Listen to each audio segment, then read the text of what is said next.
The Star Wars trilogy has its fair share of iconic moments in cinema, but it also has a few head-scratchers. On today's episode, I'm talking about 4 WTF moments from the original Star Wars trilogy. My name is Brian J., and you're watching The B-List.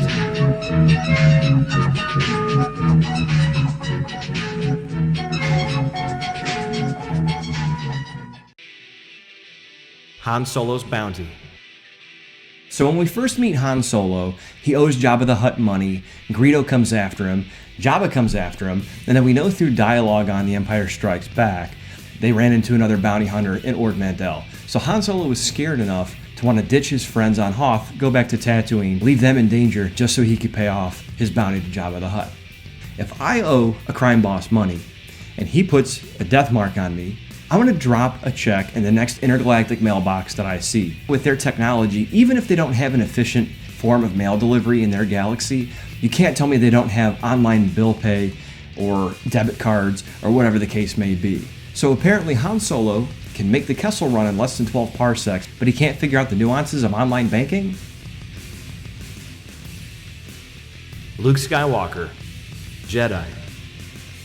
All throughout The Empire Strikes Back, Yoda's teaching Luke what it is to be a Jedi, what it is to be on the dark side. So it was confusing to me that the next adventure we see Luke on, he's wearing all black, he's hatching a revenge plot that leads to the death of dozens of people, he ends up taking the Emperor's bait, almost assassinating him, and in the end he manipulates his father to sacrifice himself to overthrow the Emperor.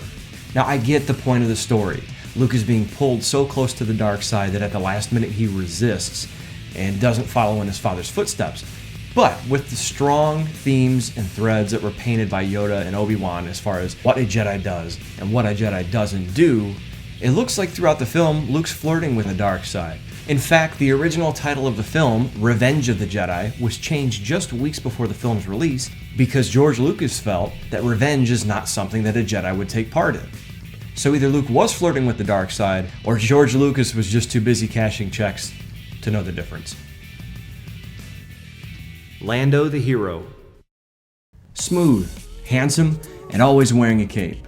The pimp daddy of the Star Wars universe went from scoundrel to war hero thanks to some friends in some high places. Now, why would the rebellion trust him to lead the most important battle in their existence, the one that could either restore freedom to the whole galaxy or keep everything under tyrannical rule? And other than being friends with Han and Leia, the guy conned someone out of an entire city and a mining colony. He turned over his best friend and a princess and high-ranking member of the Rebel Alliance to Darth Vader to save his own skin. And then when he had a change of heart and tried to save them at the last minute, he deserted his entire city and left them under Imperial rule. That's not a leader.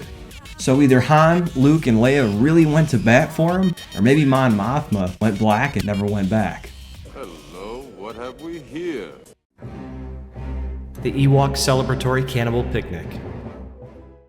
The cute and cuddly Ewok tribe help Luke and the rebels overcome the Empire. And then they invite everybody back to their village for a super groovy dance party. Sounds awesome, right? Check out that Ewok xylophone. Remember the last banquet they tried to host? The rebels have been there a while with nothing more than probably K-rations to snack on, so I really don't see Chewie climbing a tree stand and waiting around 4 or 5 hours to shoot a deer. So my guess is they scooped up some of the dead scout troopers that were laying around and threw them on the grill like a couple of ribeyes.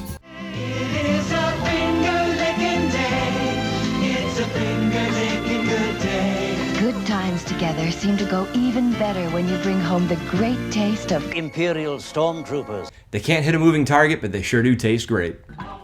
So that's it for my 4 WTF moments from the Star Wars trilogy. Do you have any?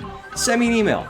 bshowbrian, all one word, @gmail.com. You can check out bshowpodcast.com. I'll be starting my podcast in the next week or so, and you can go there and check out more videos like this. Follow us on YouTube and on Facebook.com/programpodcast. My name is Brian J. Thanks again for watching The B-List.